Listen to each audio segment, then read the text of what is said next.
नमस्ते सबैजनालाई। मेरो नाम दुर्गेश पाण्डे हो। म बोटनी पढाउँछु। यहाँ हेर्नुहोस्, यो एउटा क्वेसनले मेरो धेरै स्टुडेन्टहरूले गाह्रो बनाउँछ अनि धेरैले यो क्वेसन मलाई पठाउनुहुन्छ। त्यसै भएर म सल्युसन लिएर आएको छु। जो हेर्नुहुन्छ सबैलाई हेरेको सोधिरहेको छ। यो क्वेसनले के सोधिरहेको छ, तपाईँले कतिवटा मियोसिस चाहिन्छ के बनाउनको लागि? त 100 वटा सिड बनाउनको लागि। 100 वटा सिड बनाउनको लागि कतिवटा मियोसिस चाहिन्छ? त्यसको लागि तपाईँले यो थाहा हुनु पर्यो कि एउटा सिड बनाउनको लागि कतिवटा मियोसिस चाहिन्छ। यदि तपाईँलाई थाहा छ एउटा सिड बनाउनको लागि कतिवटा मियोसिस चाहिन्छ, त्यसपछि तपाईँ जतिको पनि निकाल्न सक्नुहुन्छ। 10 वटा सोध्यो तपाईँ इन्टु 10 ले मल्टिप्लाई गरिदिनुहुन्छ। 20 वटा सोध्यो तपाईँले इन्टु 20 ले मल्टिप्लाई गरिदिनुहुन्छ। 100 सोधेको छ तपाईँ इन्टु 100 ले मल्टिप्लाई गर्नुहुन्छ। सो तपाईँले पहिला के थाहा चाहियो कि एउटा सिड बनाउनको लागि कतिवटा मियोसिस चाहिन्छ त, यो तपाईँले थाहा हुनु पर्यो कि नै? हुनु पर्यो। अनि एउटा सर्टकट याद राख्नुहोस्, एउटा सिड बनाउनको लागि 1.25 मियोसिस चाहिन्छ।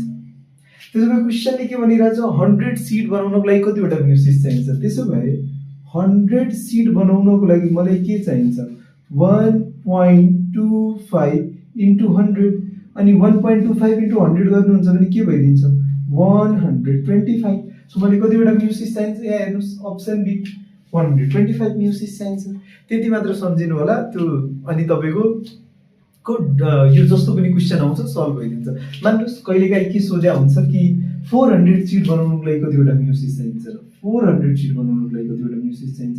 फेरि म के गरिदिन्छु, 1.25 इन्टु 400, किनभने एउटा सिड बनाउनको लागि 1.25, त्यसो भए 400 सिड बनाउनको लागि मल्टिप्लाई गरिदिन्छु।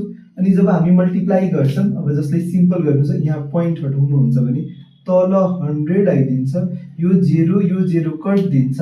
अनि 125 इन्टु 4 गर्नुहुन्छ भने तपाईँ पाउनुहुन्छ 500। सो 400 सिड बनाउनको लागि कतिवटा मियोसिस चाहिन्छ? 500 मियोसिस चाहिन्छ। सो यति मात्र सम्झिनु होला कि एउटा सिड बनाउनको लागि 1.25 मियोसिस चाहिन्छ। अब हेर्नुहोस्, यति त भयो।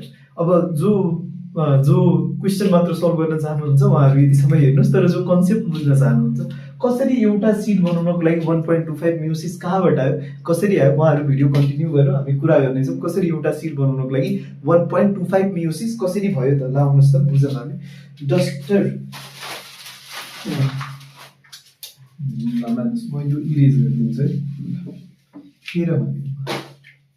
मलाई थाहा छ सिड के पछि भन्छ सर? सिड फर्टिलाइजेसन पछि भन्छ। यदि मलाई सिड बनाउनु छ भने मैले फर्टिलाइजेसन गर्नुपर्छ कि नै? Yes or no?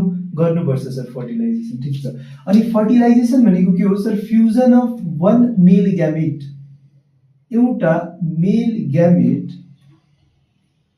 अनि एउटा फिमेल ग्यामेटको फ्युजनलाई हामी के भन्छौँ? फर्टिलाइजेसन भन्छौँ। त्यसो भए यति त म बुझिरहेको छु। के बुझिरहेको छु सर? यदि मलाई सिड बनाउनु छ भने मलाई के चाहिन्छ? एउटा मेल ग्यामेट चाहिन्छ, एउटा फिमेल ग्यामेट चाहिन्छ। म दुईटैको फर्टिलाइजेसन गरिदिन्छु अनि टाडा के बनिसक्यो? सिड बनिसक्यो। अब यति ल, मलाई एउटा सिडको लागि एउटा मेल ग्यामेट चाहियो। तर मेल ग्यामेट कहाँ पाइन्छ त? जब तपाईँ मेल ग्यामेट खोज्न जानुहुन्छ तपाईँ थाहा पाउनुहुन्छ कि मेल ग्यामेट पोलेन ग्रेन्स नामको कुरामा पाइन्छ। सो हामीले के बनाउनु पर्यो? पोलेन ग्रेन्स चाहिन्छ। किनभने पोलेन ग्रेन्स भित्र के छ? मेल ग्यामेट छ।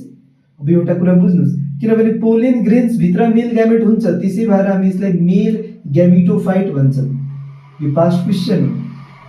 मेल ग्यामिटोफाइट भनेको पोलेन ग्रेन्स हो, किनभने यसको भित्र मेल ग्यामेट हुन्छन्, यसको भित्र मेल ग्यामेट बन्छन्। That's why we call it male gametophyte. ठिक छ। मलाई मेल ग्यामेटको खोजीमा गए, मैले पोलेन ग्रेन्स पाएको हो। ठिक छ। अब पोलेन ग्रेन्स बनाउनु पर्यो भने पोलेन ग्रेन कसरी बनाउँछ? सो पोलेन ग्रेन्स बनाउनको लागि तपाईलाई चाहिन्छ माइक्रोस्पोर्स। माइक्रोस्पोर्स डेभलप भएर पोलेन ग्रेन्स बनाउँदिन्छन्। माइक्रोस्पोर्स डेभलप भएर के बनाइदिन्छन्? Pollen grains. सर तर माइक्रोस्पोर कहाँबाट आउँछ? माइक्रोस्पोर आउँछ माइक्रोस्पोर मदर सेलबाट। माइक्रोस्पोर मदर सेल्सबाट आउँछ। पोलेन ग्रेन्स कहाँबाट आउँछ? माइक्रोस्पोरबाट। माइक्रोस्पोर कहाँबाट आउँछ? माइक्रोस्पोर मदर सेल्सबाट। कसरी आउँछ? माइक्रोस्पोर मदर सेलमा जब तपाईँ मियोसिस गर्नुहुन्छ 4 वटा माइक्रोस्पोर्स बनिन्छन्। किन 4 वटा मियोसिस किन 4वटा माइक्रोस्पोर्स बनिन्छन्? किनभने मियोसिस पछि जहिले नि 4वटा डटर सेल बन्छ, माइटोसिस पछि 2टा, मियोसिस पछि 4वटा। सो तपाईले एउटा माइक्रोस्पोर मदर सेल लिनुभएको थियो, त्यसमा तपाईले मियोसिस गरेर 4वटा माइक्रोस्पोर्स बनाइदिनु भयो। अब यो 4वटा माइक्रोस्पोर्सले डेभलप गरेर कतिवटा पोलिन ग्रेन बनाइदिन्छ? 4वटा पोलिन ग्रेन। सो एउटा मियोसिसले कतिवटा पोलिन ग्रेन बनाइरहेछ? 4वटा पोलिन ग्रेन। हामीलाई कतिवटा पोलिन ग्रेन चाहिन्छ? एउटा मात्र पोलिन ग्रेन चाहिन्छ। किनभने हेर्नुस् त, हामीले एउटा सिड बनाउनको लागि के चाहिन्छ? एउटा मेल ग्यामेट। सो एउटा पोलिन ग्रेन पायो भने भइहाल्यो नि, किनभने एउटा पोलिन ग्रेन भित्र एउटा मेल ग्यामेट त छ। सो हामीलाई चाहिन्छ कतिवटा? एउटा मात्र पोलिन ग्रेन। तर एउटा मियोसिसले बनाएको कति छ? 4वटा पोलिन ग्रेन। यदि मैले भन्छु मैले 2टा पोलिन ग्रेन लिए भने मैले एउटा मियोसिसको हाफ लिएको छु कि नै लिएको छु? मैले भने कि यदि मैले 2टा पोलिन ग्रेन लिए भने मैले कति मियोसिस लिएको छु? 1/2 मियोसिस। 4वटा पोलिन ग्रेनले 1 मियोसिस, 2टा पोलिन ग्रेनले 1/2 मियोसिस। तर एउटा मात्र पोलिन ग्रेनले भने म के भन्छु? मैले 1/4 मियोसिस लिएको छु।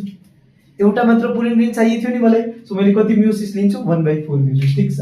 त्यसो भए सर एउटा सिड बनाउनको लागि मलाई एउटा मेल ग्यामेट चाहिन्छ, त्यो मेल ग्यामेट पोलिन ग्रेनमा पाइन्छ। सो म एउटा पोलिन ग्रेन लिन्छु अनि 1 पोलिन ग्रेन भनेको 1/4 मियोसिस हो कि नै? हो। ठीक छ सर, मेल ग्यामेटको प्रब्लम सल्भ भयो। अब आउनुहोस् फिमेल ग्यामेट। अब तपाईँ जानुहुन्छ फिमेल ग्यामेट खोज्न, कता पाउनुहुन्छ फिमेल ग्यामेट भन्नुहोस् त? तपाईहरुले 11-12 मा पढ्नु भयो होला। सर फिमेल ग्यामेट इम्ब्रियो स्याकमा पाइन्छ। यदि मेल ग्यामेट पोलिन ग्रेनमा पाइन्छ भने फिमेल ग्यामेट केमा पाइन्छ? इम्ब्रियो स्याकमा पाइन्छ। सो आउनुहोस् हामी के भन्छौँ कि इम्ब्रियो स्याक लिन्छौँ। किन इम्ब्रियो स्याक लिन्छु? किनभने यसभित्र फिमेल ग्यामेट पाइन्छ। पोलिन ग्रेन भित्र मेल ग्यामेट पाएको थियो, त्यसै भएर त्यसलाई मेल ग्यामेटोफाइट भन्नुभएको थियो। इम्ब्रियो स्याक भित्र फिमेल ग्यामेट पाउँछ, सो यसलाई के भनिदिने? Female gametophyte. प्लिज यो सम्झिनु होला, यो तपाईले एक्जाममा सोध्छ कि फिमेल ग्यामेटोफाइट के हो? फिमेल ग्यामेटोफाइट भनेको इम्ब्रियो स्याक हो, किनभने यसको भित्र के पाइन्छ रे? फिमेल ग्यामेट पाइन्छ। ल ठीक छ सर, म फिमेल ग्यामेटको खोजीमा गएँ, मैले थाहा पाएँ कि इम्ब्रियो स्याकमा फिमेल ग्यामेट पाइन्छ, मैले इम्ब्रियो स्याक लिएँ। सो तर यो इम्ब्रियो स्याक आउँछ कहाँबाट? यो इम्ब्रियो स्याक आउँछ मेगास्पोरबाट। केबाट आउँछ? मेगास्पोरबाट आउँछ। सर यो मेगास्पोर कहाँबाट आउँछ? मेगास्पोर आउँछ मेगास्पोर मदर सेलबाट। सिम्पल। मेगास्पोर मदर सेल छ कि नै? छ सर। अनि मेगास्पोर मदर सेलले जब मियोसिस गर्छ उसले बनाइदिन्छ 4वटा मेगास्पोर्स। कतिवटा बनाइदिन्छ? 4वटा मेगास्पोर्स। अब तपाईले के लाग्नु पर्ने छ? 4वटा मेगास्पोर्सबाट 4वटा इम्ब्रियो सेक बन्छ? नाइ, किनभने यो 4बाट 3टा डिजेनेरेट भइदिन्छन्। 3टा डिजेनेरेट भइदिन्छन्। एउटा इम्ब्रियो सेक मात्र फंक्सनल हुन्छ। 1 फंक्सनल। हेर्नुस् त, मेगास्पोर मदर सेलले मियोसिस, यहाँ मियोसिसको स्पेलिङ यहाँ हुन्छ। मियोसिस गरेको रहेछ, कतिवटा मेगास्पोर बनाएको रहेछ? 4वटा मेगास्पोर। तर 3टा मेगास्पोर के गरिदिए? डिजेनरेट। सर किन डिजेनरेट गर्दै? किनभने तिनीहरू प्रोग्राम्ड हुन्छ डिजेनरेट हुनको लागि। सर किन प्रोग्राम्ड हुन्छ डिजेनरेट हुनको लागि? किनभने प्लान्टले आफ्नो सबै रिसोर्सेसहरू एउटा मेगास्पोरमा इन्भेस्ट गर्छ कि त्यो मेगास्पोर प्लान्टलाई सर्भाइभ गर्न हेल्प गरोस्। कि 4वटा बनाउनुमा 4वटा वीक मेगास्पोर बनाउनु भन्दा एउटा स्ट्रङ मेगास्पोर बनाउनु पर्यो कि नै? पर्यो। त्यसै भएर एउटा मेगास्पोरलाई डेभलपमेन्टको सिग्नल दिन्छ, त्यसलाई जुन न्युट्रिएन्ट्स चाहिन्छ दिन्छ, बाकी 3टा डिजेनरेट भनिदिन्छ। ठीक छ। सो हेर्नुस् त, मेगास्पोर मदर सेलले के गरेछ? मियोसिस। कतिवटा मेगास्पोर बनाएको रहेछ? 4वटा मेगास्पोर। 3टा के भयो? डिजेनरेट। फंक्सनल कतिवटा भयो? एउटा मात्र फंक्सनल भयो। सो तपाई के भन्नुहुन्छ कि मेगास्पोर मदर सेलमा मियोसिस भएको छ अनि 4वटा मेगास्पोर बनेको छैन, एउटा मात्र मेगास्पोर बनेको रहेछ। अब त्यो एउटा मेगास्पोर डेभलप भएर कतिवटा इम्ब्रियो स्याक बनाइदिन्छ? एउटा इम्ब्रियो स्याक। ठीक छ। ल आउनुहोस् त, हामीलाई सिड बनाउनको लागि कतिवटा फिमेल ग्यामेट चाहियो? एउटा फिमेल ग्यामेट। त्यसो भए एउटा फिमेल ग्यामेट भन्नाले कतिवटा इम्ब्रियो स्याक? एउटा इम्ब्रियो स्याक चाहिन्छ। अनि एउटा इम्ब्रियो स्याक कतिवटा मियोसिसबाट बनेको छ? एउटा मियोसिस। हेर्नुस् त, एउटा मियोसिसले एउटा फंक्सनल मेगास्पोर बनाछ कि नै? छ। अनि त्यही फंक्सनल मेगास्पोर एउटा इम्ब्रियो सेकमा बनिछ कि नै? कन्भर्ट भएको छ कि नै? छ। त्यसो भए एउटा मियोसिस लिनु भइराछ।